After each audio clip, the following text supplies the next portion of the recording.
Du nouveau pour les non et malvoyants du pays avec la présentation de Smarton. La démonstration de ce nouvel instrument qui se sert de l'intelligence artificielle a eu lieu pendant la matinée du 20 avril 2024 à 4 bornes au Gold Crest Hotel. Présente pour l'occasion, la ministre de la Sécurité sociale, elle, s'est dite intéressée par cet outil informatique qui utilise un smartphone et une application. Très intéressant. Tout d'abord, moi saluer et remercier Africa Investment et Smarton de l'Inde qui travaille en collaboration pour introduire un nouveau device dans le pays. Donc, très intéressant parce qu'il faut toujours dire qu'il nous besoin aller vers une société inclusive. Et d'ailleurs, comme on connaît, nous ne faisons pas un projet de loi pour encadrer les bonnes personnes en situation de handicap. Et oui, c'est très intéressant, une très bonne initiative parce qu'il faut toujours dire pour les personnes en situation de handicap, employabilité est un gros morceau, est difficile, mais c'est intéressant de voir avec ce nouveau device là, une personne qui est aveugle pour capable servir pour la vie de tous les jours et surtout les enfants qui sont dans l'éducation, que ce soit primaire, secondaire, tertiaire. Donc c'est un device qui est installé là au téléphone et qui est capable d'amener la vie de tous les jours. Donc très intéressant. Moi j'espérais que nous sommes capables de sensibiliser les personnes aveugles pour utiliser. Voici la présentation effectuée par les membres de Smarton actuellement à Maurice. I'm co-founder of Sunboards. We are from India and we are working for blind and visually impaired. So we have a small wearable device which is connected to your glasses. So a blind, when he wears it, and it connects to an Android phone which has a mobile application, it will translate visual world to an audio. The whole objective is that once you have lost your complete sight, there is no medical options available, then rehabilitation is the only way out. So that's the area that we are working. So right now what we have done is a device, once you connect it, it will turn on automatically, the app will turn on. You don't need to charge your mobile, you don't need to charge the device, and what it will do is it will start giving you whatever is in surrounding. So the first mode that we have is object with text. So suppose when you're going somewhere or you're doing something, you need to know what is around you. So once you know what is around you, your behavior, your reaction would vary on different situations. Suppose a person being in front of you and a dog being in front of you or a car being in front of you. Your mobility actions will vary in all three conditions. So that is what we are trying to provide. Apart from that, let's say you are going to a shop and you want to buy something. So the device will do the same thing. It will try to identify the product. It will read out the labels for you so that it becomes easier for you to shop.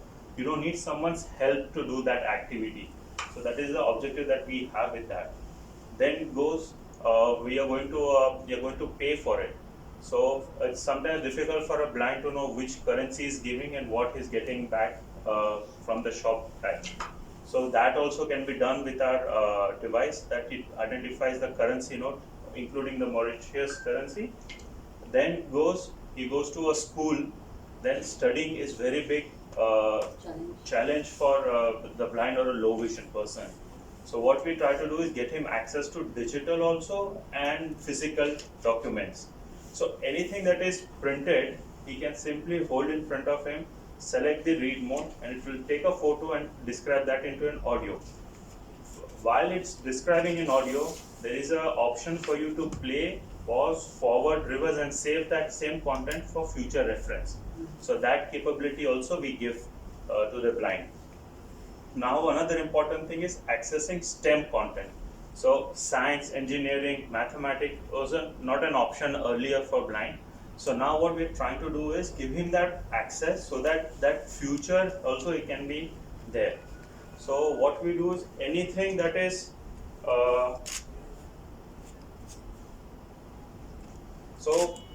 anything that is in mathematics or engineering can take a photo, it will describe to you, and it allows you to ask questions for your better understanding. So that capability also you can generate. The next thing is that once he is done studying, maybe he goes out, he wants to know what is around him in a detail. What's the environment like? What are other people wearing? What is their reaction to things? So there is a feature called Smart Eye. It will take that and it will describe what's happening around you in detail. And if you're looking for very specific thing, this will also help you find that thing within that environment. So that also increases their accessibility to things. Let's say now that you are eating something. Now for a blind, there are only two reference. One is by taste or by smell. So if you are at a dinner table, you can simply take a photo and it will describe whatever is served on your plate. So once that is there, that information creates a lot of awareness within themselves. And that gives them, boosts their confidence also. In a public place, eating, like if you know what are there, it makes a lot of difference while if they are not aware of it. So that also we are increasing their accessibility in that aspect. Then goes to studying when they are back in home or when they are preparing for exams. So you have a lot of doubts when you are studying. You refer to a book or you Google or you ask someone. But for most of the cases, that limitation is there for blind people. So we have an option called AI Tutor. You can simply go there, you can select that feature and you can ask any doubts that you have. And it will simply give you an audio response. And the more question you ask, the more it will try to refine and give you an output answer. So that way we feel that educating them would be a priority for us. Now there is a situation that once you are even educated, at workplace you have a lot of difficulty because you are not able to do as well as your people who are working with you who can see. For them things are faster and easier. So for example, you have a digital document that is emailed to you or it's on WhatsApp. You can simply scroll through and find whatever you are looking for. But for a blind, he has to listen to a 3-page or 5-page document to find that information. So what we've done is we've simplified that. So you upload that document, you get a summary of 10 seconds, 20 seconds, and it describes the most important thing within that document. And once you understand, you can simply ask question of any specific information that you're looking for within that document. So that enables you to have a faster response, and it also gives you confidence of doing things at workplace. Suppose there is a file, if someone is asking for a very particular file, you can simply hold it up, the device will take a photo and it will read it out to you, and you know whether it's this file or not. So that way also it's going to help them at workplace. And the device is quite small. It is 15-gram product. Even when you wear it on your, when you're going to wear it, you will not feel heaviness on either side of it. Secondly, you don't need to charge. It's connected to your phone. It takes power from your phone. So that way it's also easy. You just need to charge one device every day. Charging multiple devices is also difficult. Now about the sound. So right now it is played on the phone, but you can, so today everybody has a Bluetooth earphones. So you can connect that and you can simply get an audio through the Bluetooth headphone. So for an outdoor, while we are training the blind, for an outdoor condition, we only ask them to wear in single ear, keep the other ear open for the surrounding sound. But otherwise in an indoor or a private study time, we can wear both the earphones. Yeah.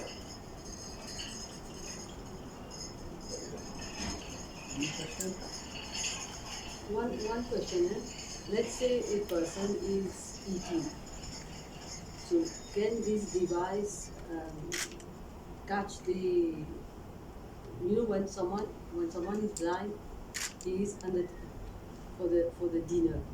So he is always accompanied by someone, so for support, so that he knows where the plate is sitting on. So will this device dispense the blind from the support of another person, or we will have to continue getting the support of another person?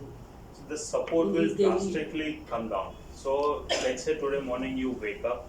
Now for a blind, he knows where his things are. Yeah. Whether he's going to a washroom, you know where the brush is, where the toothpaste is. Everything that is fine. But now it is what he's going to wear. Mm-hmm. So that is a challenge, right? So what this device can also do is help you pick out clothes. It will describe the clothes. It will describe the color.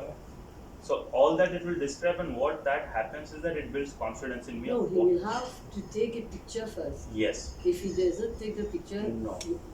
So it's like each and every time the blind will have to take a picture. not every time. So I'll show you. Yeah, maybe a quick demonstration Yes. is important. So this, as soon as you log into this app,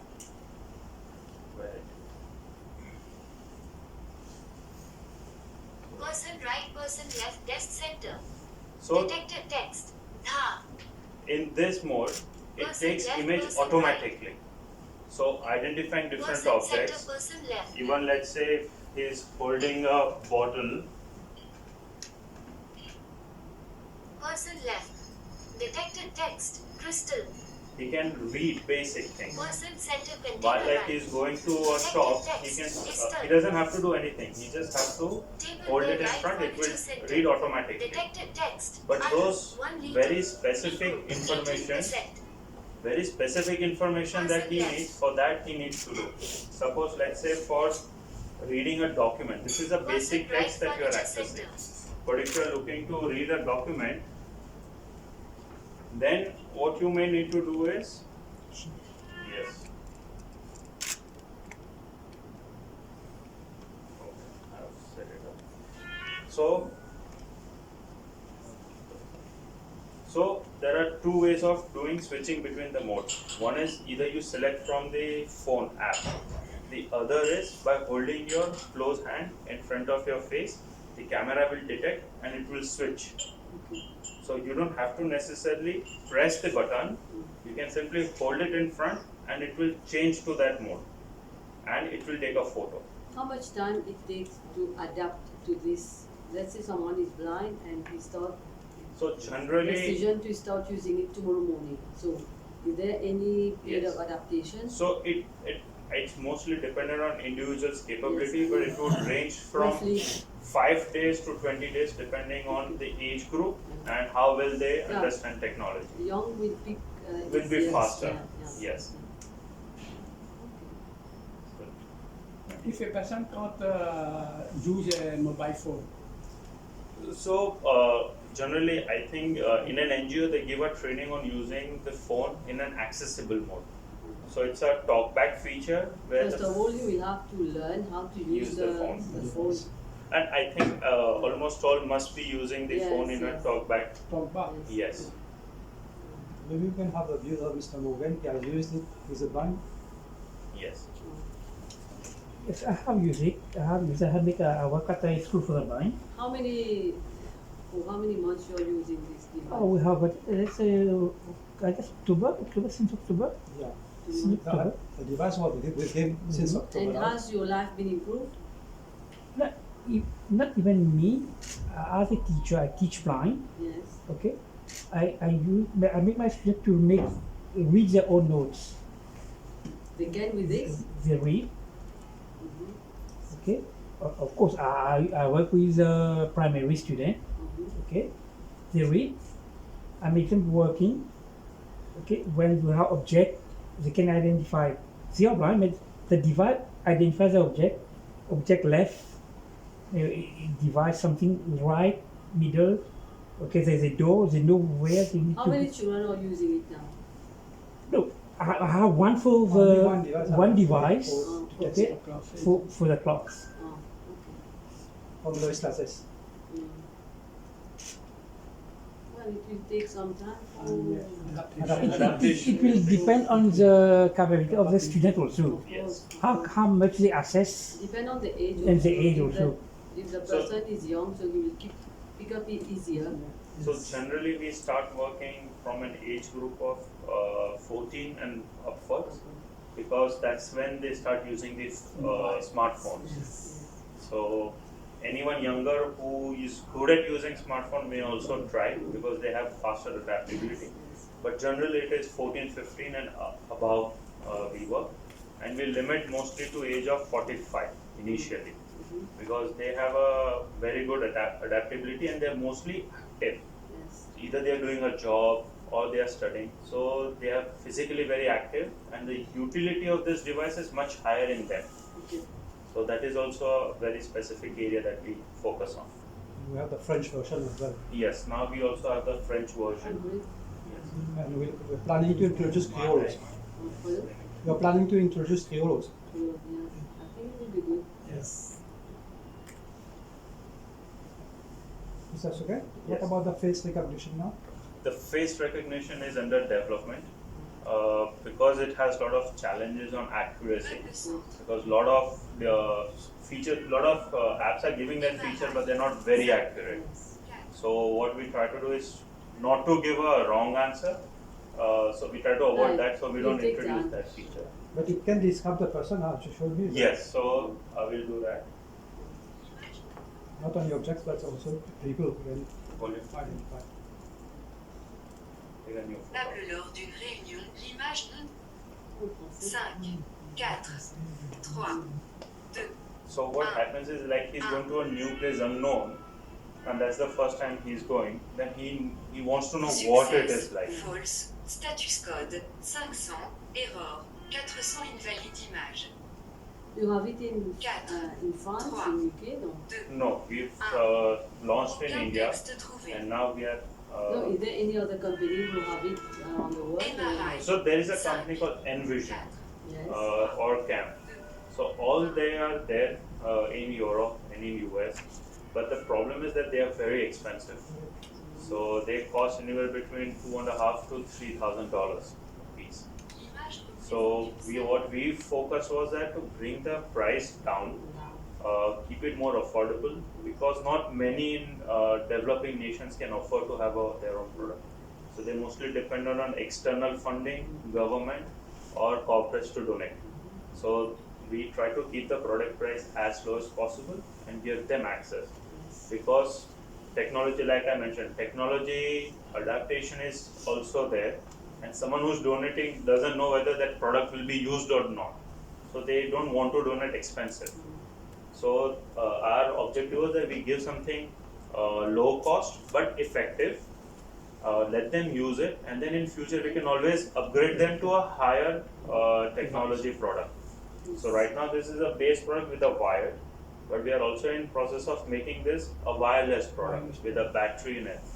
So that is a much Keep on expensive. improving Yes. on the system, on the device. So once they start using it, they understand the technology, and then we give them something superior in terms of technology. So it makes much more easier and trustworthy. When someone is giving, then they also trust that that person has used, he understands, and he can continue to use. So that assurance is also what we want to give. Apart from that, like I showed a dashboard where you can you have a data of what the user is using for, and that actually helps us in giving them further training. Because if a person is particularly using for reading, then we understand their problems, and then on the call we can explain. Reading can be used in different ways for different applications also, just not textbook. So that way also we can educate them on different applications of that same feature. So that also we provide over the call. Okay. So we take leave in another event in Brazil. Okay. Thank you very much. Thank you.